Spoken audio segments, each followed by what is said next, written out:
चलिए सीधे बैठ जाइए। हरे हरे कृष्ण जी। कृष्णा गुरु जी। हरे कृष्ण जी, हरे कृष्ण। सीधे बैठेंगे और आंखें बंद करेंगे।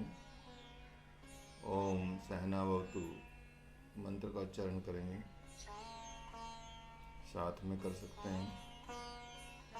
इनहेल करेंगे।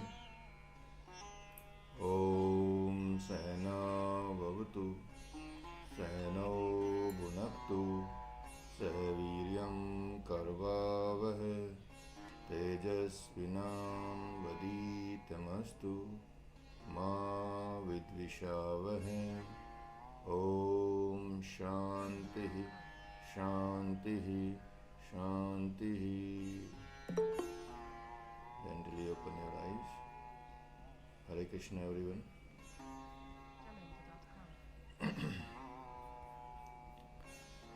चलिए, आज जो आशा जी की मदर वो सुनाने वाली थी भजन, हो सकता अभी तैयार नहीं है।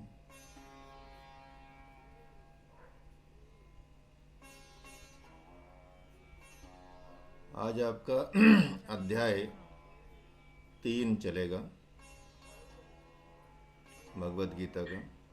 गुरु जी वो कुछ बोल रही हैं, निशा निशा के नंबर से कुछ बोल रही है। अच्छा अच्छा, हाँ जी बोलिए। अनम्यूट कर देना पड़ेगा। प्रणाम आचार्य जी। जी प्रणाम जी, प्रणाम जी। और सभी साधकों को, गीता के साधकों को, सभी को मेरी तरफ से प्रणाम। वैसे मुझे गाना तो आता नहीं, पर भजन सुनती रहती हूँ, साथ में गुनगुनाती भी रहती हूँ। अच्छा अच्छा, उल्टा सीधा गा रखती हूँ मैं। चलिए चलिए गुनगुनाइए 1-2 मिनट। बाद में सुनाऊंगी। अच्छा, बाद में सुनाओगे। ठीक है, कल सुना देना। हम सैटरडे संडे होती है क्लास, तो आप कल भी सुना सकते हो। ठीक है, 6:55 से शुरू कर सकते हो। अच्छा जी। ठीक है, अच्छा जी। धन्यवाद आपका बहुत बहुत। अच्छा जी, जी जी धन्यवाद आपका भी। जी जी, हरिओम। अच्छा, चलिए तो शुरू करते हैं। अथ हरिओम। तृतीयोऽध्यायः। ओम पूर्णमदः पूर्णमिदं पूर्णात् पूर्णमुदच्यते पूर्णस्य पूर्णमादाय पूर्णमेवावशिष्यते। ओम शांति शांति शांति।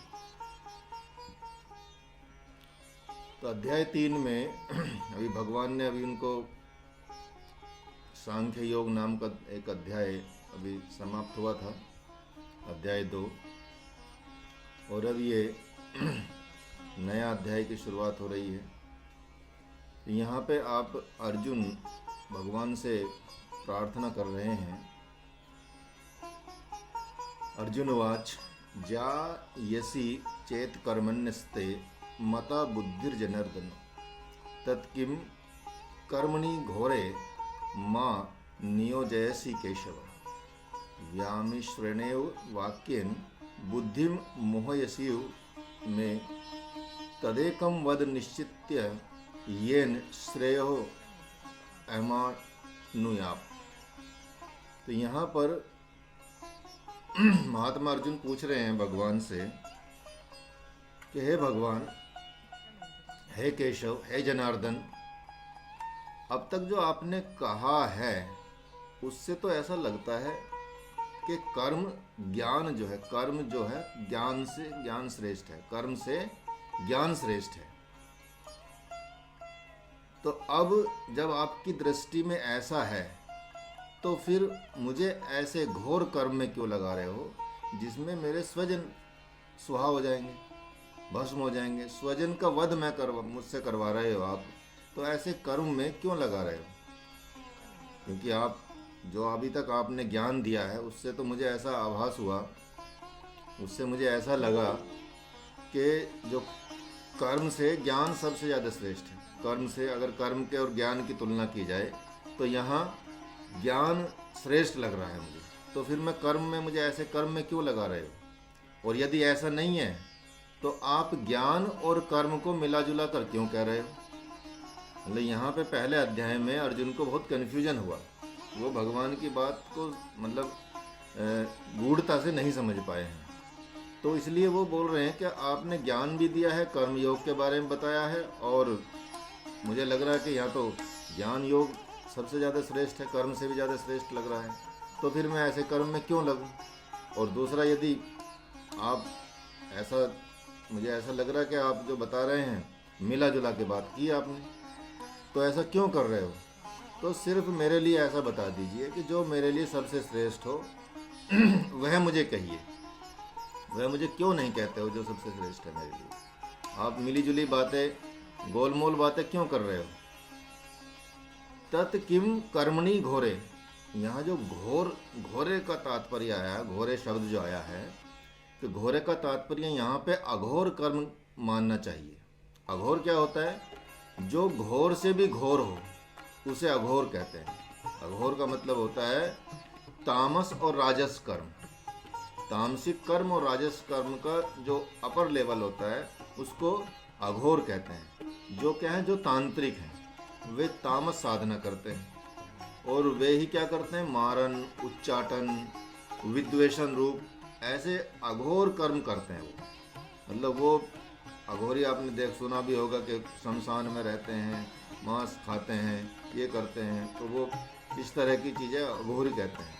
तो क्रोध के आवेग में वे ही लोग जो होते हैं स्वजनों का वध कर देते हैं। इसलिए तामस जो आहार होता है, तामस जो व्यवहार के कारण वे अघोरी कहे जाते हैं। अब यहाँ भगवान ने मतलब यहाँ पे गीता जी में एक संकेत आया है कि अघोर जो कह सकते हैं कि जो घोर अघोरी लोग होते हैं वो कैसा खाना खाते हैं, तामस खाना खाते हैं। तो सोचिए कि यदि हम तामस खाना खाते रहें, तामसिक प्रवृत्ति का व्यवहार करते रहें, तो हमारे जीवन में कितनी मतलब कह सकते हैं कि एक राक्षसी प्रवृत्ति का जन्म हो सकता है। फिर हम कुछ भी कर सकते हैं। तो इसलिए जो तामस खाना खाने वाले लोग हैं या तामस खाने को ज़्यादा प्रायोरिटी देते हैं, तो उनकी बुद्धि भी तामस हो जाती है, उनका व्यवहार भी तामस हो जाता है, तामसिक व्यवहार हो जाता है। तो इसलिए तामस आहार और व्यवहार करने के कारण ही वे अघोरी कहे जाते हैं।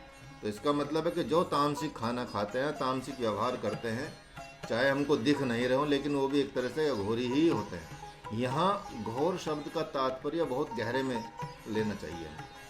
क्या है कि अर्जुन मन ही मन सोच रहे हैं कि कहीं ये स्वजनों का वध कराकर मुझे अघोरी तो नहीं बनाना चाह रहे हैं। और यदि ये ऐसा सोचे भी, मतलब अगर अर्जुन ऐसा सोच रहे हैं तो उनको सोचने का रीजन दिख रहा है, क्योंकि वे स्वजनों से तो इन्होंने कभी युद्ध नहीं किया।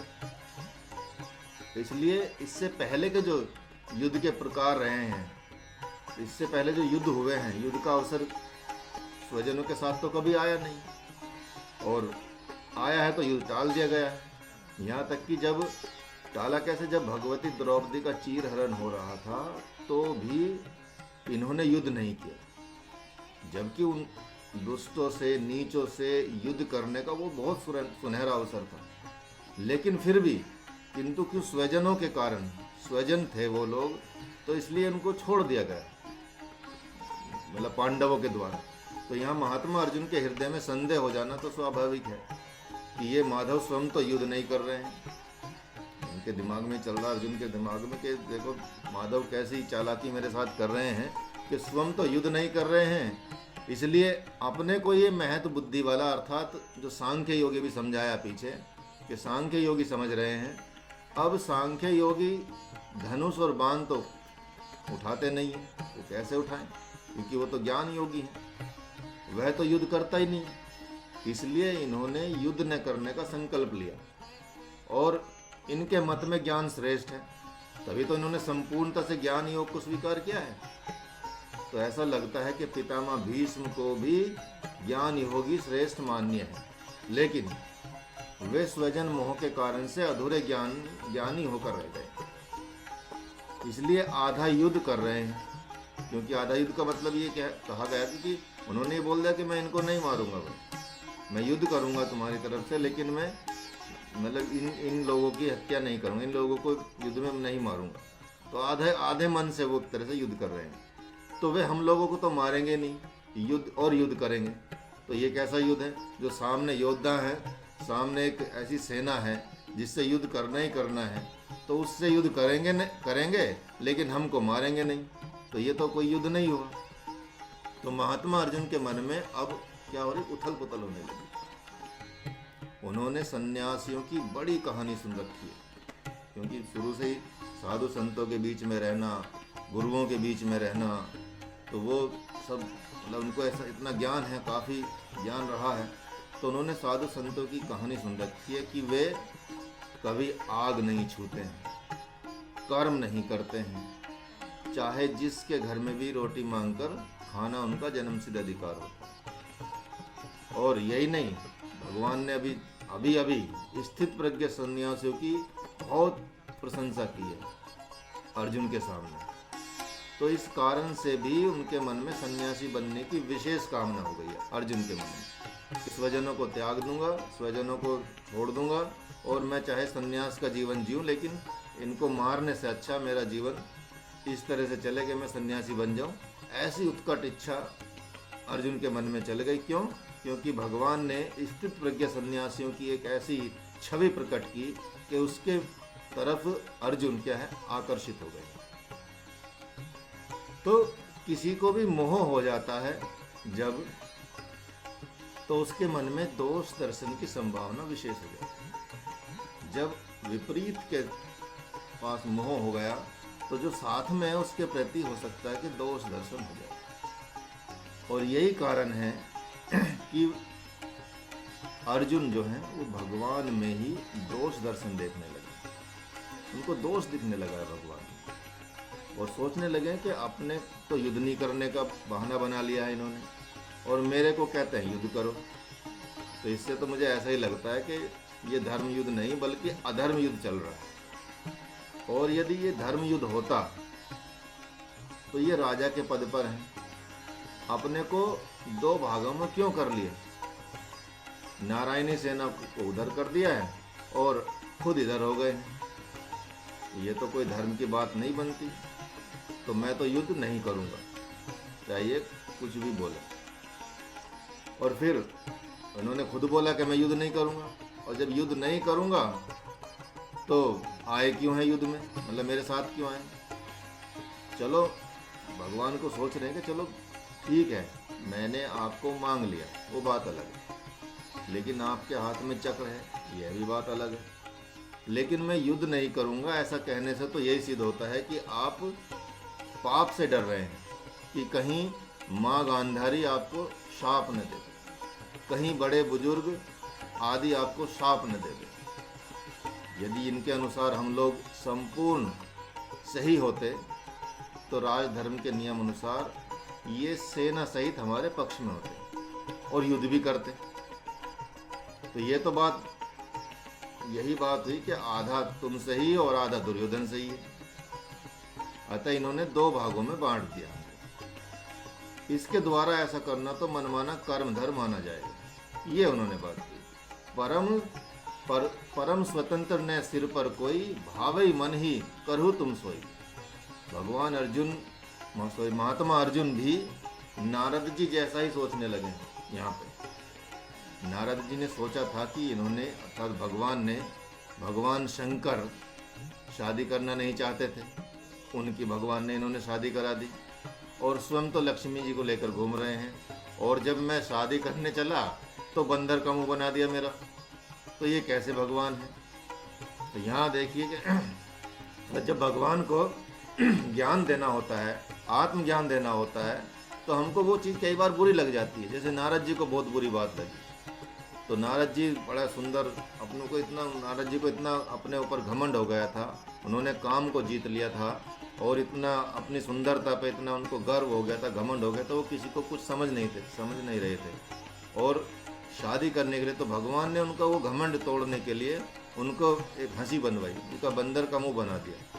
ठीक है, तो यहाँ पे एक बड़ी बात हो जाती है कि जब नारद जी को एक बार और ऐसा सहन करना पड़ा भगवान के सामने। एक बार क्या हुआ, क्योंकि वो तो नारद जी तो गाते ही रहते हैं, क्या गाते रहते हैं, नारायण नारायण। जब भी आप देखेंगे नारायण नारायण तो सबसे बड़े भक्त मानते हैं अपने, ठीक है। तो एक बार उनके मन में शंका हुई कि मैं भगवान से पूछता हूँ कि भगवान ये सबसे बड़ा भक्त कौन है आपका। तो वो गए भगवान के पास, नारायण के पास, और पूछा कि भगवान ये बताइए पूरे ब्रह्मांड में सबसे बड़ा भक्त कौन है। तो क्योंकि उससे पहले उनकी हनुमान जी से थोड़ी हो गई थी कि मैं भक्त हूँ, ये भक्त हैं, तो ठीक है। तो उन्होंने सोचा कि हनुमान जी तो भक्त नहीं हो सकते, मैं भक्त हूँ सबसे बड़ा, क्योंकि मैं तो हमेशा 24 घंटे नारायण नारायण बोलता रहता हूँ। तो भगवान ने लिस्ट निकाली, ये देखो ये मेरे जो सबसे बड़े भक्त हैं ये हैं, जो मुझे हमेशा याद करते हैं, हमेशा वो करते हैं, ये सबसे बड़े भक्त हैं। तो उनमें सबसे ऊपर नारद जी का नाम था। तो नारद जी बड़े खुश हुए। अब वो ढूंढ रहे बाकी लिस्ट में हनुमान जी का नाम कहाँ है। अब हनुमान जी का नाम लास्ट तक उनको देखा कि यहाँ तो लास्ट तक तो हनुमान जी का नाम नहीं, तो इतने खुश हुए, बड़े खुश हुए कि सबसे ऊपर मेरा नाम भक्तों में कि मैं तो फिर उन्होंने पूछा कि ऐसा बताइए भगवान, ये तो ठीक है लेकिन इसमें हनुमान जी का नाम किधर है। फिर भगवान ने उनको दूसरी लिस्ट दी, ठीक है, कि जो ये भजते हैं ये तो वो लिस्ट है जो मुझे भजते हैं, जैसे आप है, नारायण है, मतलब नारायण नारायण करते रहते हैं, मुझे भजते रहते हैं, और ये वो लिस्ट है जिनको मैं भजता हूँ। तो हनुमान जी का उसमें नाम सबसे ऊपर था। तो हनुमान जी इतने परम भक्त हैं राम के, मतलब श्री कृष्ण उनके, नारायण के, कि वो भगवान भी उनको भजते हैं। तो यहाँ फिर से उसका एक तरह से मतलब उनका गर्व चूर हुआ और वो समझ गए कि भक्ति कुछ और ही चीज़ होती है। तो यहाँ पे भी यही बात महात्मा अर्जुन को याद आ रही है कि ऐसा ये कर रहे हैं और ये ऐसा करते रहते हैं भगवान। तो वैसे ही अर्जुन के मन में भी द्वंद्व युद्ध हो गया, और कि अपने तो युद्ध नहीं कर रहे हैं और मेरे ऊपर शासक बने बैठे हैं और मुझे इस घोर कर्म में फंसाए जा रहे हैं और स्वयं को बाल बाल बचाए जा रहे हैं। इससे तो अच्छा है कि ये और पितामह दोनों ही संन्यास लेते तो आज ये रथ पर नहीं होते, कम से कम युद्ध तो नहीं करना पड़ता। तो लगता है इसी चालाकी को देखते हुए इनके बड़े भाई बलराम ने इस युद्ध से संन्यास ले लिया, ठीक है, क्योंकि युद्ध में बलराम, भगवान कृष्ण ने, क्योंकि युद्ध में बलराम आना चाहते थे दुर्योधन की तरफ से, लेकिन भगवान ने उनको, क्योंकि अगर युद्ध में बलराम उनकी तरफ से आते तो युद्ध फिर कौरव जीत जाते और भगवान ऐसा नहीं चाहते थे। तो इसलिए भगवान ने बलराम जी को युद्ध से अलग कर दिया, उनसे शपथ लेके या कुछ भी करके कि मैं, चलो ठीक है, मैं युद्ध नहीं करूँगा, मैं ना इनकी तरफ से लड़ूंगा ना इनकी तरफ से लड़ूंगा, मैं युद्ध से संन्यास लेता हूँ। तो यहाँ अर्जुन बोल रहे हैं कि मिली जुली बात कहने का क्या प्रयोजन है भगवान, और मुझे खिचड़ी पका कर परोस दिया आपने, ज्ञान योग और कर्म योग दोनों के बारे में चीज़ें बता दी और मुझे समझ ही नहीं आया कि क्या चीज़ें चल रही हैं। कि अरे जिनके पास रोटी खाने का सामर्थ्य है वो खिचड़ी क्यों खाएगा। तो कहीं ऐसा तो नहीं कि इन्होंने मुझे तुच्छ समझ रखा है, क्या मैं महत्व बुद्धि वाला नहीं हूँ। कहने को तो ये एक तरफ से महाबाहो कह रहे हैं मुझे, बीच बीच में परंतप कह रहे हैं, इतनी तारीफ कर रहे हैं, ऐसे ऐसे शब्दों का प्रयोग कर रहे हैं मेरे लिए, तो और दूसरी तरफ तुम युद्ध करो ऐसा भी कह रहे हैं। तो ये दोनों बातें विरोधी हैं और ये मुझे घोर कर्म में लगा रहे हैं, जबकि स्वयं तो ये घोर कर्म से दूर जाकर समाधि लगाकर बैठ गए, इसलिए कि सारथी बनकर बैठ गए, इसलिए कि सारथी युद्ध से बाल बाल बचा रह जाता है। तो यहाँ महात्मा अर्जुन के मन में इतनी सारी शंकाओं ने जन्म ले लिया, ठीक है, कि वो बहुत कंफ्यूज हो गए। यहाँ पे उनके मन में द्वंद्व युद्ध चल गया। तो वे मानो कह रहे हैं कि जैसे हंस दूध को अपने अम्ल में होठों से, उसके हंस के जो होठ होते हैं वो अम्ल जैसे होते हैं, उनसे फाड़ कर रस अलग कर देता, पानी अलग कर देता है और उसका बाकी का भाग अलग कर लेता है। तो वैसे ही भगवान आप क्या करें, आप मुझे चाहे तो कर्म और ज्ञान योग को पृथक पृथक अलग अलग करके मेरे लिए निश्चित करें कि तुम लो इसी के अधिकारी, इसलिए अब आप मुझे ज्ञान योग या कर्म योग कुछ तो बताएं, अलग से बताएं, लेकिन ऐसा नहीं कि मिक्स करके बताएं। अभी तो आपने बहुत सारी चीज़ें मिक्स करके बता दी, जैसे कि पहले बता चुके हैं आपको कि अध्याय 2 में सारी गीता का एक तरह से सार है, इसी का फिर विस्तार किया है, इसलिए कर्म योग अब चल रहा है। तो भगवान ने यही बात उनको ये सोच के अर्जुन ने बोला कि ऐसा है, आप मुझे अलग अलग करके बता दो ताकि मैं समझ जाऊं। ज्यायसी चेत कर्मणस्ते व्यामिश्रणे वाक्य। अर्जुन जैसे शिष्य द्वारा आक्षेप हो गया कि मिले जुले हुए से वचनों को आप कह रहे हैं और ये आपको शोभा नहीं देता। ये दोनों गुरु शिष्य एक ऐसे युद्ध के मैदान में हैं जहां एक कहता कि तुम धर्म युद्ध करो, अनार्यों की सी बात कर रहे हो और ये बातें तुम्हारे को शोभा नहीं दे रही, और यह तुम्हारा व्यवहार न तो स्वर्ग देने वाला है न कीर्ति देने वाला है। तो उसका प्रतिकार अर्जुन ने कर दिया कि मिले हुए से वचनों को आप कह रहे हैं, अतः आप में यह बात शोभा नहीं दे रही है। उन्होंने भगवान को ही उल्टा कर दिया है, ठीक है, उनमें दोष दर्शन देखने लगे हैं। तो भगवान ने अच्छी प्रकार से उसको भांप लिया कि बात तो ये ठीक कह रहा है, इसलिए पहले की तरह आक्षेप करते हुए भला बुरा नहीं कहा भगवान ने, और उत्तर देने का मन, मतलब उसके उस व्यवहार का उत्तर देने का भगवान ने मन नहीं बनाया। यद्यपि अर्जुन के मन में भगवान के प्रति दूरदर्शन भी हो गया, उनको दोष देखने लगे, लेकिन भगवान तो भगवान है, वो तो जीव की कमजोरी को जानते हैं और जीव की विवशता को भी जानते हैं, इसलिए वो उन्हें दोष दिखाई नहीं पड़ता। भगवान वो दोष बहुत बाद में देखते हैं, जब आप बिल्कुल ही कर्म के क्षेत्र में ऐसे हो जाते हैं कि और पाप कर्म करते रहते हैं, मतलब एक गलत कर्म करते रहते हैं, गलत धारणाएं बना के रखते हैं और भगवान को भी दोष देने लगते हैं, तब भी भगवान माफ़ करते रहते हैं। यहाँ इतना ये भगवान को मतलब एक इस तरह से ये दिया गया है कि दोष दिखाई नहीं देता भगवान को, यदि भगवान किसी का भला करना चाहते हैं, यदि समर्पित आ जाता है। क्योंकि अर्जुन पहले ही गुरु के प्रति इतने समर्पित थे, अब सदगुरु के प्रति समर्पित हो गए, तो कई बार दोष दिखने के बाद भी उसका संकट फिर भी मतलब टाल देते हैं। तो इसलिए भगवान तो जीव की कमजोरी जानते हैं और जीव की व्यवस्था को भी जानते हैं, इसलिए वो दोष नहीं दिखाई पड़ रहा उनको। उन्हें तो मात्र ये दिखाई पड़ रहा है कि चलो कोई बात नहीं, ये दोनों मतलब ज्ञान योग और कर्म योग में से एक की आज्ञा का पालन करने को तैयार हुआ, पहले तो बिल्कुल भी तैयार नहीं था। अब भगवान ने इसलिए तो इतनी सारी चीज़ें बताई कि किसी ना किसी चीज़ को तो तैयार होएगा। तो यहाँ अर्जुन ने बता दिया, पहले ये क्लियर कर दे कि कोई सा भी एक मुझे बता दीजिए, जो भी क्लियर हो मुझे क्लियर करके बता दे ताकि मैं वही काम करूं। तो भगवान को यहाँ इतनी खुशी मतलब दिखाई दी कि चलो कोई बात नहीं, पहले तो ये बिल्कुल किसी भी चीज़ के लिए तैयार नहीं थे, अब कम से कम यह तो इनमें से ज्ञान योग और कर्म योग में से एक की आज्ञा का पालन करने को तैयार हुआ। तो प्रभु ने, भगवान ने बड़े आदर मान के साथ बहुत उत्साहित होते हुए उनको उत्तर दिया अर्जुन को।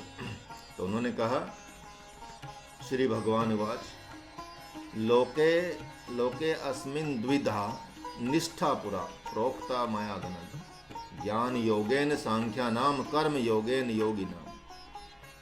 भगवान ने पहले उनको अनग कहकर पुकारा, सबसे पहले उन्होंने तारीफ में कि हे अनग, हे निष्पाप अर्जुन। अनग का मतलब होता है निष्पापी, जिसने कभी पाप ही न किया, जो कभी पाप में इन्वॉल्व ना हुआ हो, ऐसे व्यक्ति को अनग कहा जाता है। कि हे अनग, हे निष्पाप अर्जुन, पुरातन काल से ही मेरे द्वारा दो प्रकार की निष्ठाएं दी गई, क्योंकि ज्ञान योगियों की श्रद्धा जो होती है ज्ञान योग में होती है, और कर्म योगियों की जो निष्ठा होती है वो कर्म योग में होती है। तो यहाँ देखेंगे कि जो अनग शब्द आया है, अनग शब्द जो आया कि अनग मतलब निष्पाप कहकर महात्मा अर्जुन को भगवान ने संबोधित किया।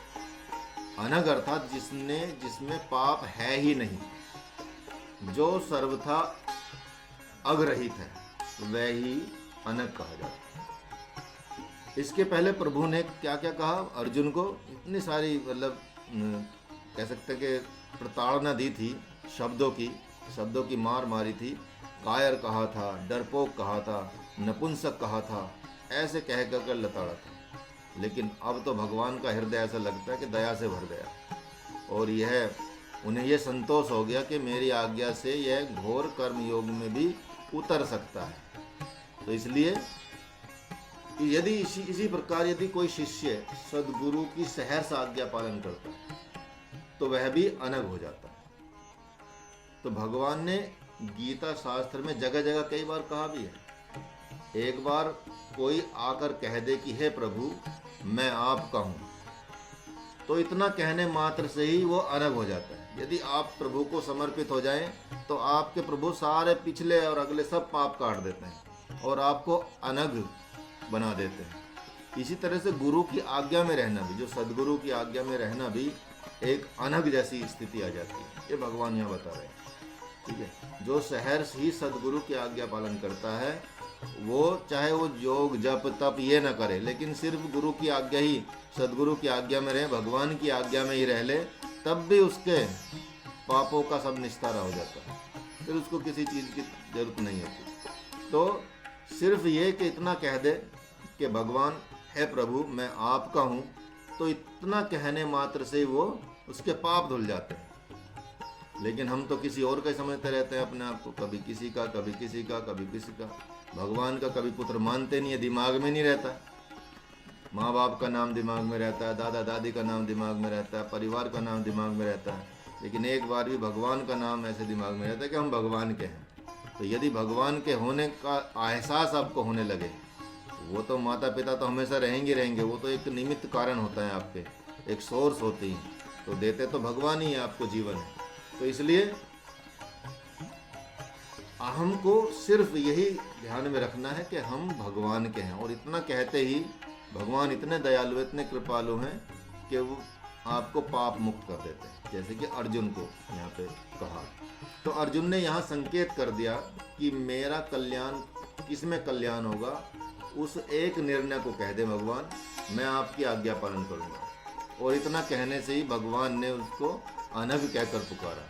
मतलब उनका कह सकते हैं कि एकदम भगवान की को जो हृदय है वो पिघल गया और दया से भर गया। तो भगवान मन ही मन मुस्कुराने लगे कि अच्छा घेरा डाला इसने, अच्छा मतलब अंदर ही अंदर मुस्कुरा रहे। यदि मैं कहता हूँ कि तुम कर्म के अधिकारी हो, तो फिर यह अर्जुन सोचेगा कि मैं अनग कहाँ हुआ और महत्व बुद्धि वाला कहाँ हुआ।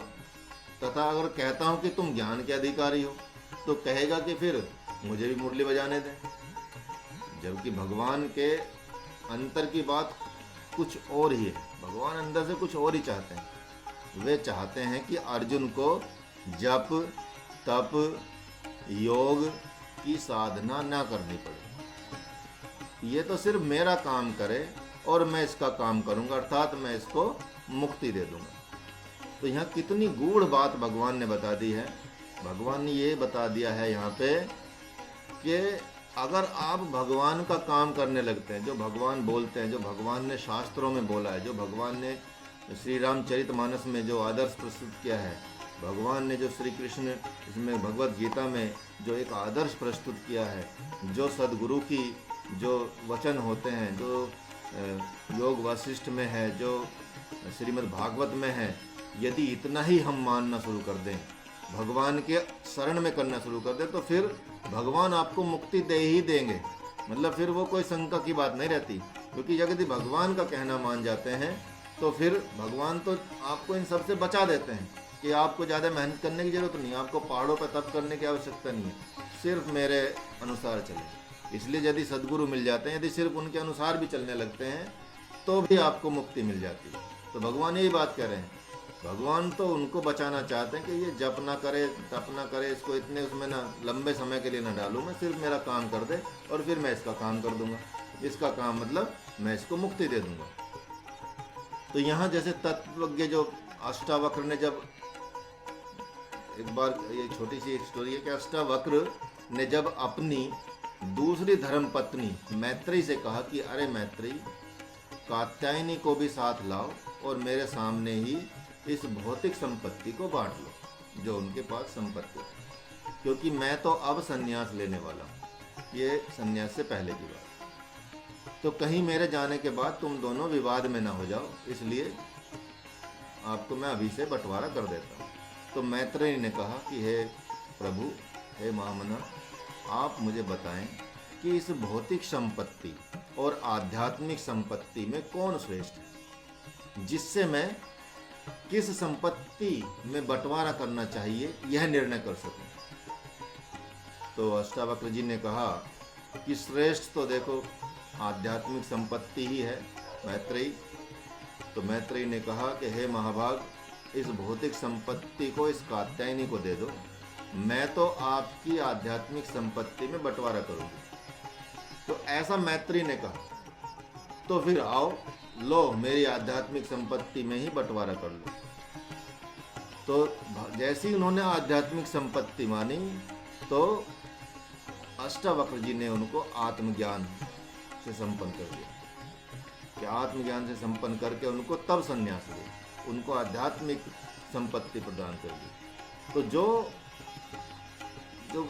मैटेरियलिस्टिक वर्ल्ड, जो भौतिक चीज़ों को छोड़ के और भगवान की शरण में चला जाता है, प्रभु की शरण में चला जाता है, तो उसको आत्मज्ञान भगवान दे देते हैं, उसको ब्रह्म ज्ञान भगवान दे देते हैं, उसको मोक्ष प्रदान कर देते हैं, उसको मुक्ति भगवान दे देते हैं। जो मतलब हजारों हजारों वर्ष लग जाते हैं कई बार साधुओं संतों को, कि इतने दिन लग जाते हैं, मतलब कई जन्मों का योग होता है कि वो मुक्ति पाने के लिए कुछ बड़े ऋषि मुनि लगे रहते हैं, और छोटे छोटे से विकार आने के बाद भी मतलब उनको जन्म लेने पड़ते हैं। एक साधु थे, बहुत मतलब तपस्वी थे, और उन्होंने बहुत तप करते थे, वो बहुत तप करते थे। उनका जो था अंतिम जन्म था, मतलब इतना वो तप कर चुके थे कई जन्मों के बाद, तो उनको भगवान अब मिलने वाले थे। लेकिन उनके मन में सिर्फ एक ही विचार आ गया, दो विचार आए बेसिकली। विचार क्या है कि ये शादी विवाह होता क्या है, और ये जो लोग गांजा पीकर झूमते क्यों हैं। इन सिर्फ दो चाहने की वजह से उनको अगला जन्म लेना पड़ा, कि भगवान जैसे ही कोई इच्छा करता है उसकी पूरी करने के लिए उसके अलग जन्म देता रहता है, कि अच्छा ये इच्छा है आपकी, ठीक है चलो ये इसमें जान लो कि ये क्या है। तो सिर्फ इतनी मन की फिसलन हुई उनकी, इतनी सी मन की फिसलन से उनको एक जन्म और लेना पड़ा।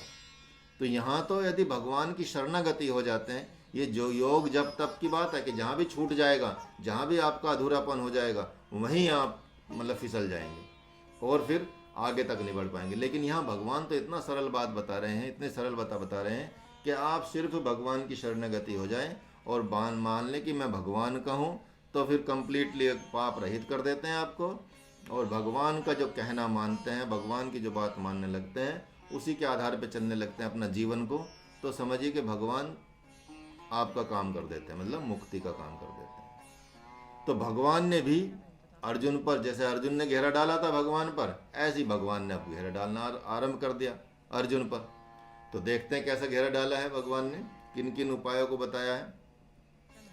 न कर्मणा मनारंभा नैष्कर्मय्यम पुरुषो श्रुते न च संन्यासनादेव सिद्धिम समधिगच्छति न ही कश्चित् क्षणमपि जातु तिष्ठ कर्णकृत कार्यते ह्यवशः कर्म सर्वः प्रकृतिर जैर्गुण।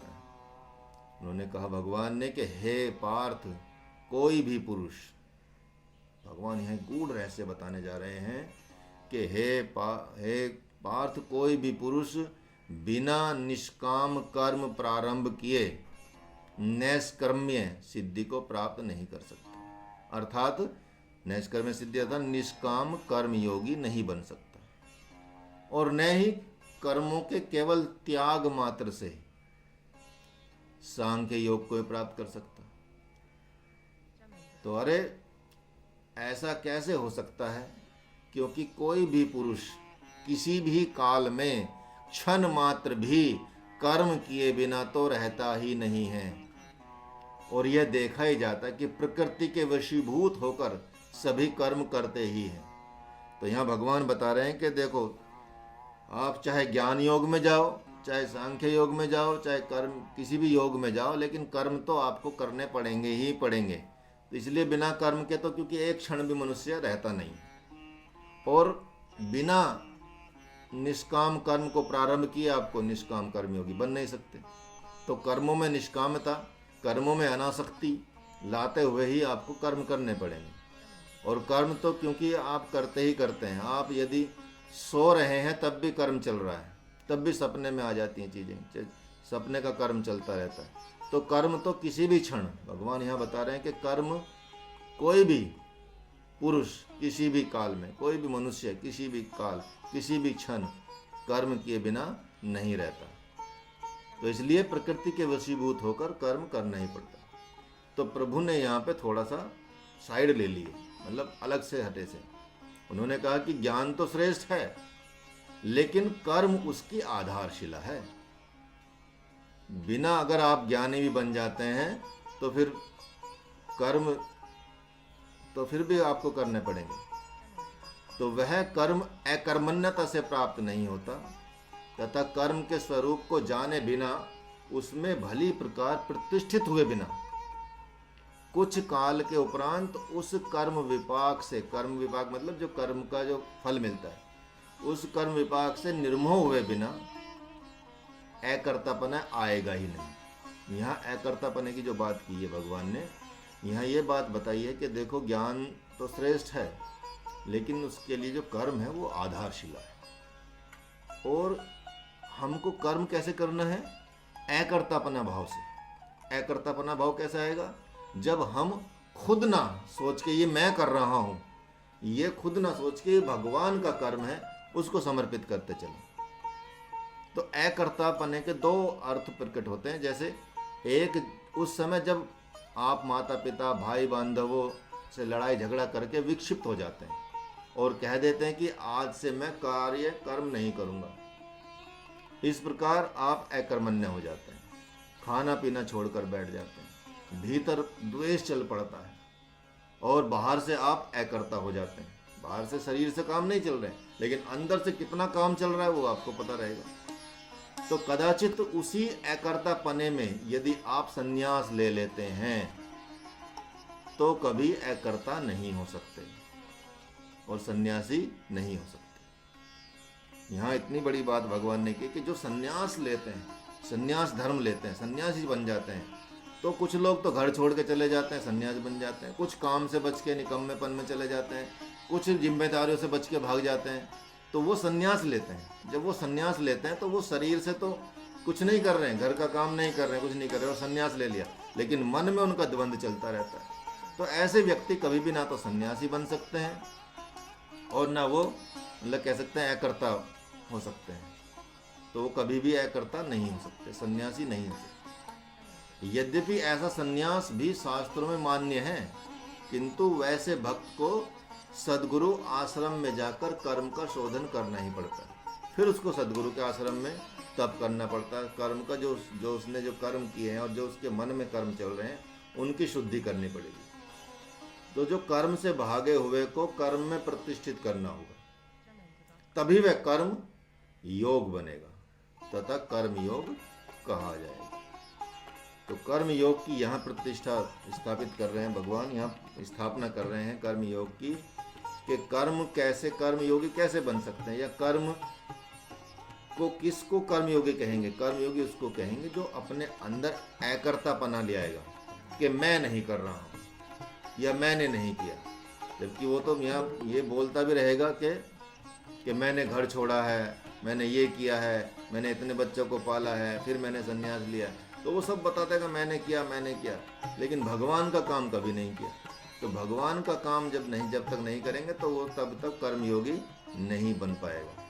तो यहाँ पे कर्म में प्रतिष्ठित होना पड़ेगा, कर्म करना ही पड़ेगा, लेकिन कर्म का शोधन करना पड़ेगा। यदि आपने गलत कर्म किया तो सद्गुरु के आश्रम में जाके करें। संन्यास भी ले लिया है तो तब भी आपको कह सकते हैं कि नैष्कर्म में सिद्धि को प्राप्त करना ही पड़ेगा। तो अर्जुन का संन्यास इसी विक्षिप्तता की भूमि पर खड़ा है, जबकि भगवान अभी थोड़ी देर में बहुत बार कहने वाले हैं कि यज्ञ दान तप व्रत आदि क्रियाओं को किसी भी काल में त्यागना नहीं चाहिए, अन्यथा नैष्कर्मण्यता आ ही नहीं सकती। कोई भी व्यक्ति कर्मयोगी नहीं बन सकता यदि वो यज्ञ त्याग देता है, दान त्याग देता है, तप त्याग देता है और व्रत त्याग देता है। यहाँ भगवान ने व्रत के बारे में भी कितनी बड़ी बात, यज्ञ दान तप तो पूरी भगवत गीता में चलेगा। तीन चीज़ों की स्थापना तो मनुष्य को अपने जीवन में कर लेनी ही चाहिए। और यहाँ भगवान ने अलग अलग प्रकार के यज्ञ बताए। यहाँ केवल ऐसा नहीं है कि ये आप सिर्फ हवन और ये जलाना ही यज्ञ हो जाता है। भगवान ने तो ब्रह्मार्पण ब्रह्म आविर्ब्रह्माग्नो ब्रह्मण हुतम ब्रह्मो तेन गंतव्य ब्रह्म कर्ण समाधिना, तो ये जो मंत्र दिया कि जो हम खाते हैं या जो भी चीज़ें हैं वो सब ब्रह्म ही का ही रूप है, ब्रह्म के ही समर्पित होती है, ब्रह्म को ही अर्पण होती है। तो हर चीज़ आप जो भी करें वो यज्ञ समझ के करें कि ये यज्ञ चल रहा है, ये हमारा यज्ञ चल रहा है, ठीक है। कुछ भी करें तो उस भावना से करें भगवान, क्योंकि यज्ञ में सब भगवान होते हैं, सब देवी देवता आ जाते हैं, ठीक है। तो वही भाव से यदि करेंगे कोई भी कर्म तो वो यज्ञ हो जाता है। भगवान ने ऐसे यज्ञ की यहाँ पे बात की गई। वैसा यज्ञ तो अलग है, वो तो अभी बता ही देंगे भगवान सारी चीज़ें। लेकिन दान तप और व्रत, जैसे कि व्रत बताया एकादशी का, तो कल एकादशी का व्रत है जैसे 20 तारीख को, तो एकादशी का व्रत सबको करना चाहिए, सब गृहस्थ को भी करना चाहिए, क्योंकि संत लोग तो करते ही करते हैं। तो सब गृहस्थ को भी एकादशी का व्रत जरूर करना चाहिए, जिसमें सिर्फ अन्न नहीं खाया जाता। और यदि आप फल खाएंगे या कुछ और चीज़ें खाएंगे तो आपका जो सिस्टम है, मतलब फिजिकली, वो भी ठीक होता है। तो या फल खाएं या व्रत रखें, ज़्यादा देर तक रहें तो वो करें, ठीक है। तो भगवान ने यहाँ बता दिया कि यज्ञ दान तप व्रत क्रियाओं को कभी त्याग नहीं चाहिए। अगर त्याग देंगे तो कभी भी वो नैष्कर्म कर्मयोगी नहीं बन सकता, नैष्कर्म्यता नहीं आ पाएगी। तो महात्मा अर्जुन के पास भगवान यही बात कह रहे हैं कि तुम युद्ध रूप कर्म करते करते आए हो, तो युद्ध करते करते ही तुम संन्यास में भी जाओगे। वह कैसे? हाँ, कि ऐसे जब अब तक उन्होंने राजाज्ञा के द्वारा युद्ध किया, राजा की आज्ञा के द्वारा युद्ध किया। महात्मा युधिष्ठिर और भीम, सहदेव आदि की प्रसन्नता के लिए युद्ध किया।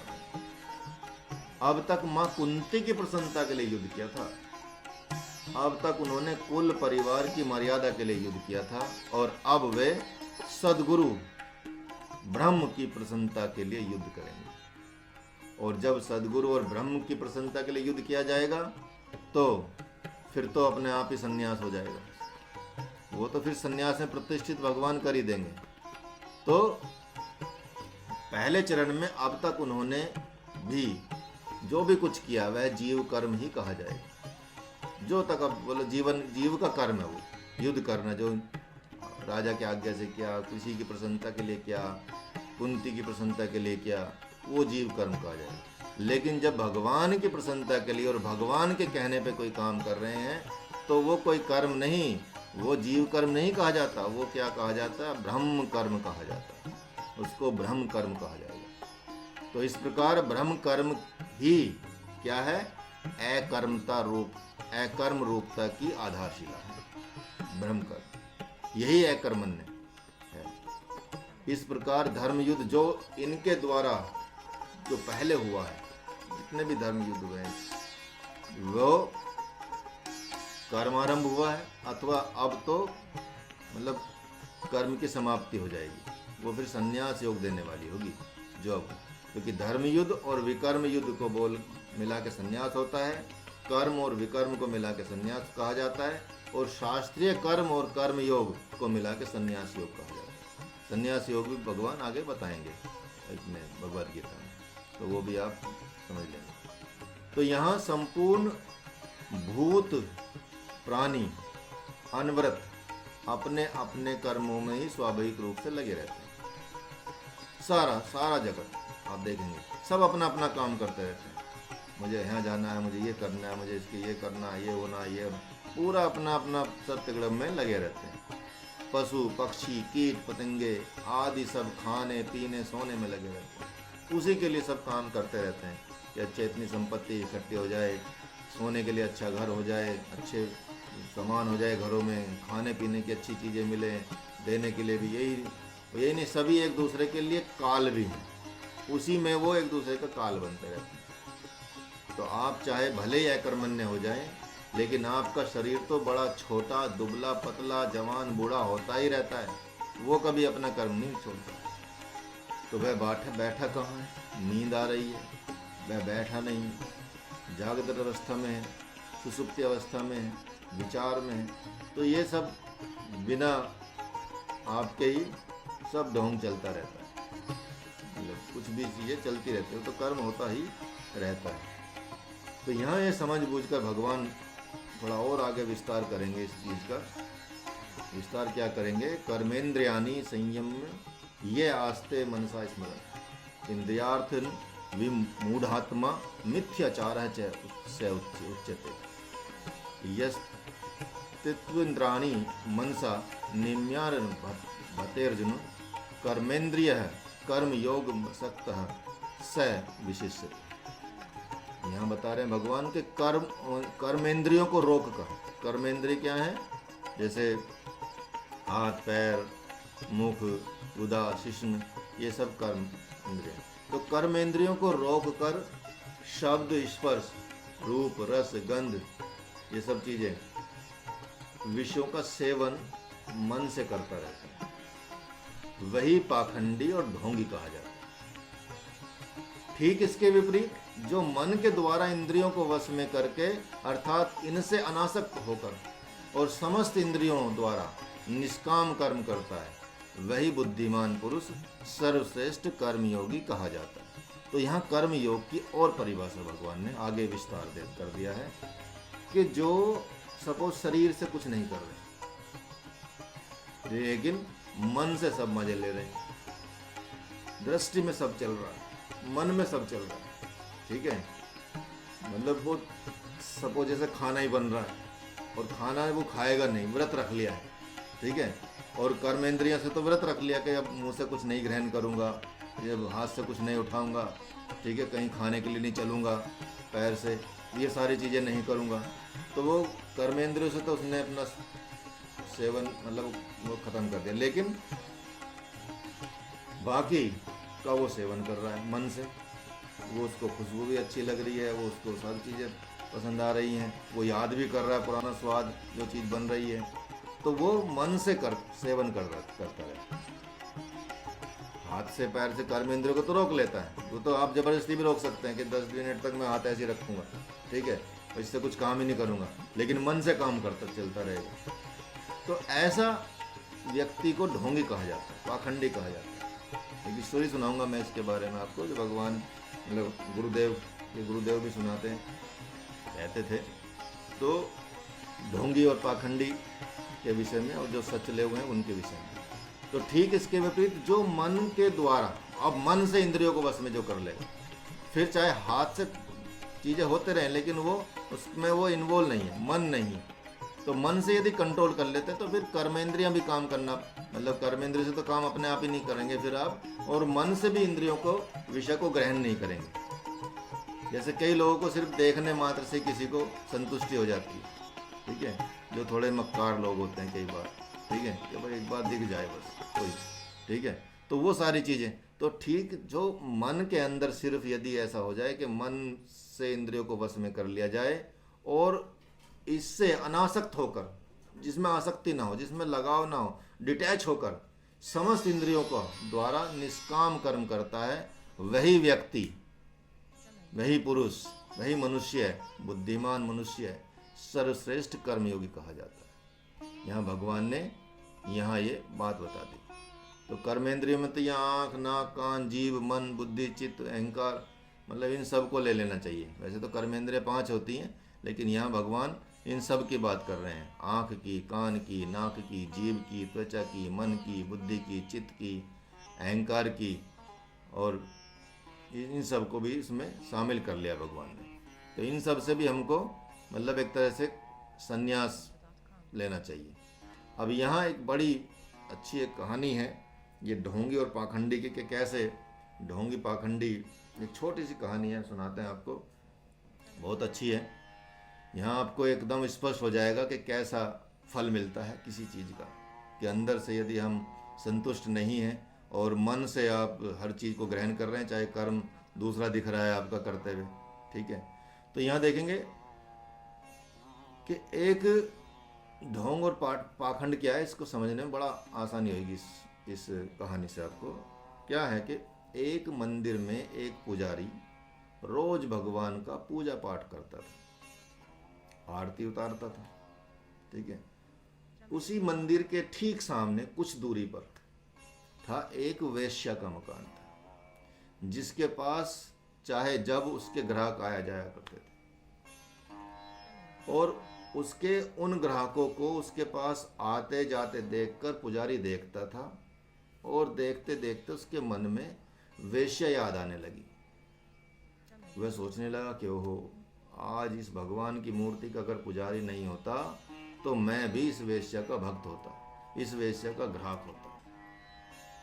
लेकिन उधर जब भगवान की आरती होती, घड़ी घंटा नगाड़े बजते, तो वेश्या खिड़की के पास से देखकर बहुत आनंद हो जाती, आनंद मग्न हो जाती। आंखों से उसके आंसू बह चलते और सोचती कि ओहो, मैं भी कितनी अभागिन हूँ, कितनी मतलब वो हूँ, पापिन हूँ कि इस दुर्भाग्य की मेरे इसकी सीमा नहीं है। आज यदि मैं वेश्या नहीं होती तो मैं भी भगवान के सामने जाकर उनकी आरती उतारती। और यही मन से सोचने का उसका दोनों का नित्य कर्म हो गया। दोनों यही सोचते थे अलग अलग चीज़ों में।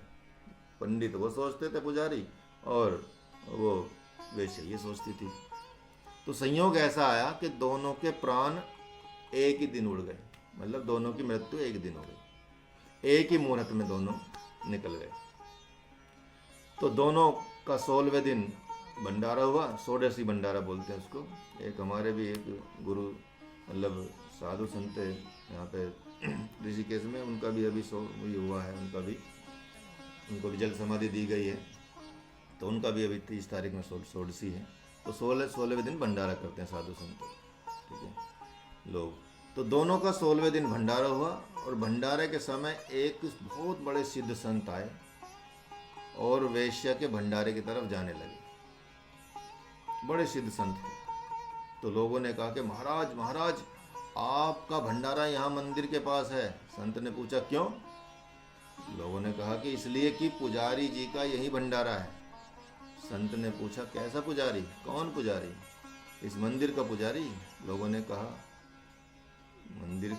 कि हाँ, मंदिर का पुजारी। संत ने कहा कि इस मंदिर के भगवान की पुजारिन तो वह थी जिसे आप वैश्य समझते थे। बहुत तर्क करने पर क्या हुआ, संत ने दोनों पक्षों को एक एक व्यक्ति को ध्यान में बिठाया और दोनों को योग बल से दिखाया कि आप देखिए। तो वेश्या स्वर्ग में एक सिंहासन पर बैठी हुई और दिव्य देवतागण उसका स्वागत कर रहे हैं। संपूर्ण ऐश्वर्य वहां उपस्थित है। वहीं पर एक कोने में सामने ही नरक कुंड में पुजारी जी गोते लगा रहे हैं। तो दोनों भक्तों का ध्यान टूटा और उन्होंने संत से पूछा कि ये क्या महाराज, ये क्या है? संत ने कहा हाँ, वेश्या नित्य मन से भगवान के पास रहती थी, तन से विवशतावश वेश्यावृत्ति करती थी। तो बाद में तो उसने वेश्यावृत्ति भी छोड़ दी थी, तथा ये पुजारी जी मन से वेश्यागामी ही हो गए थे, जिसका परिणाम आप सबके सामने है। तो यहाँ ढोंग और पाखंड का मतलब ये भगवान यही बताना चाह रहे हैं यहाँ पे कि देखिए कि मन से जो आप मतलब अगर मन से निष्कामी हो जाएं, मन से आप इंद्रियों के विषय को ग्रहण करना छोड़ दें, मन से आप मतलब एक निष्काम कर्म करें, तो अनासक्त भाव से करें, तो आप मतलब भगवान को ही प्राप्त होते हैं। और यदि आपने बाहर से कुछ और कर रहे हैं और अंदर से कुछ और कर रहे हैं, तो फिर आपको कभी कर्मयोगी में नहीं आ सकते। तो भगवान क्या है? भगवान को यहाँ एक बहुत बड़ा गूढ़ रहस्य आने वाला है कि भगवान को आपके तन से कोई लेना देना नहीं है। उन्होंने तो सर्वप्रथम आपका मन चाहिए भगवान को, जिसका खुलासा भगवान पूरी की पूरी गीता जी में करेंगे, जगह जगह पर करेंगे कि ये देव मंत्र, देवी मंत्र जैसे महामृत्युंजय मंत्र, गायत्री मंत्र, नवार मंत्र, वैदिक मंत्र का जो जप होता है वो शरीर की शुद्धि की अपेक्षा रखता है। मतलब इनको शरीर को शुद्ध करके, एकदम प्योर करके, यदि आप महामृत्युंजय मंत्र का भी जप करेंगे, गायत्री मंत्र का भी जप करेंगे, नवार्ण मंत्रों का, वैदिक मंत्रों का, देव मंत्रों का, देवी मंत्रों का यदि आप जप करते हैं, तो इनके लिए शरीर की शुद्धि बहुत जरूरी होती है। पुराणों का वेद का पाठ करते हैं तो आसन आसन वसन की शुद्धि चाहिए, वस्त्र भी शुद्धि चाहिए, बैठने की भी शुद्धि चाहिए, और खाने पीने की भी शुद्धि चाहिए, और कपड़ों की शुद्धि चाहिए। ये सब की शुद्धि की आवश्यकता होती है। लेकिन भगवान का नाम और भगवत चरित्र का गायन करने वाले जितने भी ग्रंथ हैं, भगवान का नाम और भगवान के चरित्र का गायन करने वाले जितने भी ग्रंथ हैं, रामचरितमानस, वाल्मीकि रामायण, योग वासिष्ठ, महाभारत, श्रीमद् भगवद गीता और पुराणों में श्रीमद् भागवत पुराण, महापुराण, ये तो शरीर की शुद्धि की अपेक्षा रखते ही नहीं। इनको आप किसी भी स्थिति में, कैसी भी, जैसी भी आपकी दशा है, पढ़ सकते हो, भगवान का स्मरण कर सकते हो, इनका वाच सकते हो, इनको जप कर सकते हो, इन चीज़ों का कर सकते हो, इनको स्टडी कर सकते हो, स्वाध्याय में भगवान की शरणागति जा सकती है। तो इसलिए यहाँ बताया गया कि भगवान के, आपके शरीर से भगवान को कोई लेना देना नहीं। आपके शरीर की अपवित्रता से तो ये कभी, ये जितने भी ग्रंथ कभी पवित्र नहीं होते। भगवान को ही अपवित्र हो जाएगा आपके अपवित्रता से। लेकिन शुद्धि अशुद्धि के विषय में सोचकर ही हम क्या कर रहे हैं कि अपना बहुमूल्य समय गुजार रहे हैं। मतलब हम सोचते हैं कि अच्छा रामचरितमानस में नहा धो लूँ तभी पढ़ूंगे। वो बात अलग है कि पढ़ना नहा धो के ही चाहिए, ठीक है, लेकिन उसका कोई ऐसा नहीं कि वो कंपलसरी नियम है। अगर आपके पास मान लिया पानी नहीं है, समय ऐसा है, कहीं रास्ते में है, कहीं दूर प्रदेश में है, कहीं ऐसी समस्या में है, तो आप उस वक्त में बिना नहाए धोए भी, बिना कुछ किए भी आप पढ़ सकते हैं। रामायण को पढ़ सकते हैं, योग वशिष्ठ को पढ़ सकते हैं, महाभारत को पढ़ सकते हैं, श्रीमद् भगवद गीता को पढ़ सकते हैं, पुराणों में श्रीमद् भागवत महापुराण को पढ़ सकते हैं। ये सब ग्रंथ आप बिना किसी शुद्धता के, इनको शुद्धता की आवश्यकता नहीं होती। इनको यहाँ तक कि मंत्रों की शुद्धता की आवश्यकता नहीं होती। आपका सिर्फ मन, भगवान यही बात बता रहे हैं। यदि आपको संस्कृत के मंत्र भी नहीं आते, ठीक है, जैसे कि मैं भी बीच बीच में अटकता हूँ, ठीक है, लेकिन उससे भी कोई आवश्यकता ऐसी नहीं है। तो इसलिए सोच के हम कि अच्छा अभी तो हम नहाए नहीं हैं, अभी कैसे पढ़ें, अभी तो इतना शुद्ध अशुद्धि के विषय में सोच के हम काफ़ी समय अपना बिता देते हैं। तो वो नहीं करना है। हाँ, इसलिए मैं जो छोटी भगवत गीता आपको दी है, इसीलिए दी है कि किसी भी समय, कैसे भी स्थिति में आप उसको पढ़ सकते हैं। बस में बैठे पढ़ सकते हैं, किसी के घर गए तब पढ़ सकते हैं, खाली टाइम मिले तब पढ़ सकते हैं, मोबाइल देखने के बजाय पढ़ सकते हैं, या नहाए हो नहीं नहाए हो, खा लिया हो नहीं खाया हो, कोई मतलब नहीं उससे। आप व्रत रख रहे हो नहीं रख रहे हो, ठीक है, वो कोई मतलब नहीं। सिर्फ आप उसको अच्छे से उसका पाठ करें, रामायण का पाठ करें, योग वशिष्ठ का पाठ करें, महाभारत को पढ़ें, श्रीमद् भगवद गीता, तो ये शुद्धि की बात हो जाती है। तो इसमें यहाँ शुद्धि की आवश्यकता नहीं है बिल्कुल भी। तो इसलिए यहाँ पे बड़ी अच्छी बात है कि यहाँ जो मंत्र में गृहस्थ आश्रमी जो भक्त के लिए अति सार्थक है ये बात, क्योंकि वहाँ तो अपने तन पर माता पिता का, बाल बच्चों का, भाई बंधव का, हित मित्रों का, समाज का, गांव का, क्षेत्र का, अतिथि का, भिखारी का, कुल गुरु का, सबका अधिकार है। यदि भगवान का काम पूरे हुए बिना और भगवान के ध्यान में पूरा मन लगे बिना उनकी सेवा शुश्रूषा को छोड़ देते हैं तथा जप ध्यान के समय विचारों का, विषयों का चिंतन करते हैं, तो निश्चित ही आप ढोंगी और मिथ्याचारी कहे जाएंगे। ठीक है, तो यहाँ मेन बात यही है कि आपको ढोंगी विस्तार नहीं करना है। तो यहाँ जो मंत्र में जो बड़ी बात यही बताई है भगवान ने, क्योंकि माता पिता हो गए, बाल बच्चे हो गए, भाई बंधव हो गए, जितने भी ये गांव समाज क्षेत्र अतिथि अधिकार, ये सबका आप पर अधिकार होता है, सबका अधिकार है कि यहाँ पे जाएं, खाएं, बैठे उठें। यदि भगवान का काम पूरे किए बिना, आपके भगवान के ध्यान में पूरा मन लगे बिना उनकी सेवा शुश्रूषा को छोड़ देते हैं, मतलब यदि उनकी सेवा कर रहे हैं तो ये भगवान का ही काम मान के चलिए। यदि माता पिता की, क्योंकि एक बहुत गूढ़ रहस्य है, हमारे गुरुदेव बताते हैं कि माता पिता के पैर क्यों छूने चाहिए। सुबह उठते ही किसी भी संतान को यदि आप बोलें कि भाई, मतलब घर में बच्चों को सिखाएं कि माता पिता के पैर छूने जरूरी है, चाहे वो कितना भी माँ और बाप में से चाहे कितना भी मतलब पापी माँ पापी भी हो, चाहे जैसे प्रहलाद थे और हिरण्यकश्यप के पैर रोज छूते थे, जबकि वो उनको मारना तक चाहते थे, लेकिन यहाँ ये वाली बात बड़ी महत्वपूर्ण हो जाती है, क्योंकि माता पिता के पैर छूने से माता पिता प्रसन्न नहीं होते, या हो जाए तो कोई बात नहीं, वो तो क्षणिक वाली बात होती है, और चाहत बोलते हैं कि अच्छा बच्चा संस्कारी। लेकिन माता पिता के पैर और बड़ों के पैर छूने से क्या होता है कि भगवान प्रसन्न होते हैं उससे, उससे भगवान को, ये भगवान का काम है, भगवान को प्रसन्नता मिलती है, इसलिए छूना चाहिए। ठीक है, इसलिए बड़ों के पैर छूने चाहिए, इसलिए बड़े उनका समाज में जो उनके लोग हैं, भिखारी को भीख देनी चाहिए, जो आपके दर पे आ जाए मांगने तो उसको जरूर देना चाहिए कुछ ना कुछ। ठीक है, ये नहीं सोचना चाहिए कि खट्टा कट्टा है वो कमा क्यों नहीं रहा, भाई वो उसने उसके प्रारब्ध, उसका कर्म ऐसे रहे हैं, और उसके कर्म अगर वो इतना ज़्यादा होता तो वो भी कुछ कमा के खाता, कोई बात नहीं। ठीक है, आपको तो कोई ज़्यादा पैसे देने नहीं है, 2-4 रुपये देने हैं, तो अतिथि का सम्मान उसी तरह से करना चाहिए, कुल गुरु का सम्मान उसी, मित्रों का, गांव का, समाज में जो भी लोग आपके पास आए तो भगवान का ध्यान करके ही उनकी सेवा शुश्रूषा करनी चाहिए, सेवा करनी चाहिए। तो फिर निश्चित रूप से ही, अगर ऐसा नहीं करते तो फिर आप ढोंग कर रहे हैं, मतलब पूजा पाठ कर रहे हैं और भिखारी को लताड़ रहे हैं, पूजा पाठ कर रहे हैं और सोच रहे हैं कि कौन आ गया मेहमान आज। ठीक है, तो वो तो कोई कुछ उसका कुछ फ़ायदा नहीं है। तो यही भगवान ने इतनी बड़ी बात यहाँ पे जीवन जीने की बात बता दी। तो मुझे लगता है टाइम हो गया है, और बाकी कल करेंगे। आज के लिए बहुत इतना ही करते हैं, आगे के अध्याय में आगे के इसमें भी भगवान आगे इसको खोलते जाएंगे पूरा कर्म योग को, क्योंकि ये पूरा कर्म योग पे ही आधारित है। तो यहाँ कर्मों की दशा आप समझ जाएंगे, और कैसे कर्म करने चाहिए, कर्म करते हुए हमारे, कुछ भी कर्म करते हैं हमारे मन में क्या भाव होना चाहिए वो देखना है। हम ऐसा नहीं कि बाहर से तो हम दिखने वाले हों कि हाँ पंडित जी हैं, तिलक लगा लिया है, पूजा पाठ रोज करते हैं मंदिर में जाके, लेकिन व्यवहार हमारा बाकी सब लोगों से, अतिथि के साथ, गुरुओं के साथ, भिखारियों के साथ, या समाज के लोगों के साथ, माता पिता के साथ अलग गलत व्यवहार हो रहा है।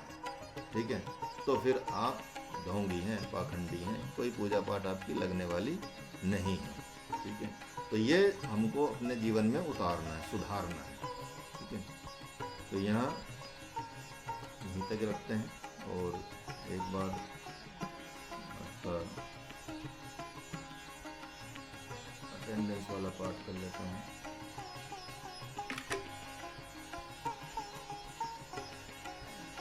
सर्टिफिकेट देने में इजी रहेगा, बाद में आप लोग जब सर्टिफिकेट का टाइम होगा तब अपना नाम जो चाहिएगा सर्टिफिकेट पर वो आप भेज दीजिएगा लिख के, बाद में अभी तो ज़रूरत नहीं है, अभी तो काफ़ी टाइम है। ठीक है, हम इसको थोड़ा सा इसलिए जल्दी जल्दी भी कर सकते हैं, लेकिन क्योंकि विशेष चीज़ें अच्छी तरह से ही मिलनी चाहिए, इसलिए आपको थोड़ा टाइम रहेगा ही। चलिए धीरे धीरे से सीधे बैठ जाइए, मंत्र का उच्चारण। कोई किसी का प्रश्न हो तो वो पूछ सकता है। अध्ययन करते हुए और थोड़ा धीरे ध्यान से सुनेंगे तो प्रश्न भी आएंगे दिमाग में, नहीं आते हैं तो फिर बाद में लिख सकते हैं। यदि दिमाग में कोई भी ऐसा प्रश्न आता है, समाज में रहते हुए, किसी से व्यवहार करते हुए, काम करते हुए, कभी कोई प्रश्न यदि दिमाग में आए तो आप पूछ सकते हैं। तो गायत्री मंत्र का उच्चारण कर लेते हैं। आप सीधे बैठ जाएंगे, और माइक भी ऑन कर सकते हैं जिनको साथ में बोलना है। चलिए सीधे बैठिए, माइक ऑन कर लीजिए, आंखें बंद करेंगे। इनहेल, ओम भूर्भुवः स्वः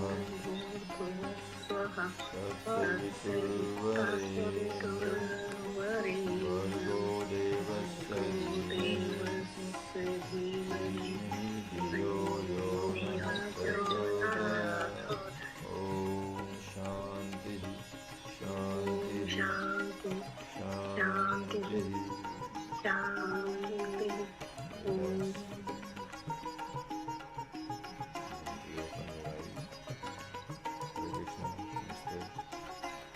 तो हरे कृष्णा गुरु जी जी, तो आशा जी, तो कल आपकी मम्मी गाएंगी, भजन गाएंगी? हाँ जी, आज जी मैं बोलती हूँ, आज लगता है उनको कुछ काम पड़ गया होगा गुरुजी, अच्छा वैसे अच्छा, उन्होंने कहा था आज। ठीक है तो गुरुजी पाँच वो मिनट गाँव में रहती है ना, थोड़ा सा काम रहता है उन लोगों को, हाँ हाँ, काम हो तो गया रहता होगा ही कुछ है। गड़बड़। काम तो जीवन भर रहता है, जब तक ये शरीर है तब तक काम रहेगा ही रहेगा। ऐसा कभी टाइम नहीं आएगा कि जब काम ना हो आपको। ठीक है। जी गुरुजी, कल तो उन्होंने खुद ही कहा कि मैं भी भजन गाऊंगी। मैंने कहा ठीक है, मैं गुरुजी से परमिशन ले लेती हूँ। अच्छा अच्छा, नहीं नहीं, जिसकी इच्छा अब होगा मॉर्निंग। भगवान का नाम तो लेना अच्छी बात है, और सब सुनना भी अच्छी बात है, सुनने का भी उतना ही फल मिलता है और भगवान का नाम खुद लेने का भी उतना ही फल मिलता है, जैसे भगवत गीता लगता है पढ़ने उनको का भी। ऐसे लग रहा, जी जी। ऐसे लग रहा होगा सर उनको कि पता नहीं मैं अच्छा गाऊंगी कि नहीं, लेकिन नहीं नहीं, ठीक है मैं अच्छा कि बोलूंगी अच्छे से मतलब है, हम कोई जज कोई बैठे हुए हैं यहाँ। हमको हाँ तो खुद ही जी हाँ नहीं जी, पता, नहीं हमको खुद नहीं। ही नहीं आता भजन गाना। ठीक है। जी गुरु तो इसलिए ऐसी जी कोई गुरु बात नहीं है, अच्छा अच्छा नहीं, बस भाव होते हैं, वो कोई भी हाँ जी, अपने भाव भाव तो से है, उनको गा पूरा सकता टाइम है। गाती रहती है भजन। यही तो अभी उनको बताना, आज के चैप्टर में यही बताया भगवान ने जी कि ये जी भाव गुरु की जी। बात है, मन की बात होती है, तो मन से ही तो हाँ जी करना गुरु है। ठीक है। जी तो जी जी गुरु। ये है। तो कोई किसी का प्रश्न तो नहीं है, पूछ सकते हैं।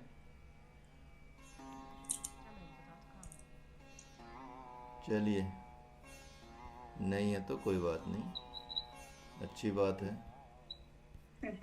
लेकिन तभी अच्छी बात यदि समझ रहे हैं तो और बिना समझ गए नहीं, कई दो तरह से प्रश्न नहीं होते, एक तो समझ गए तब प्रश्न नहीं होते, और नहीं समझे तब प्रश्न नहीं होते। नहीं गुरु जी, समझ तो आ रहा है। समझ आ रहा है ना, बस ठीक है, जी अच्छी गुरु, अच्छी बात है। ठीक है, चलिए, धन्यवाद। धन्यवाद धन्यवाद।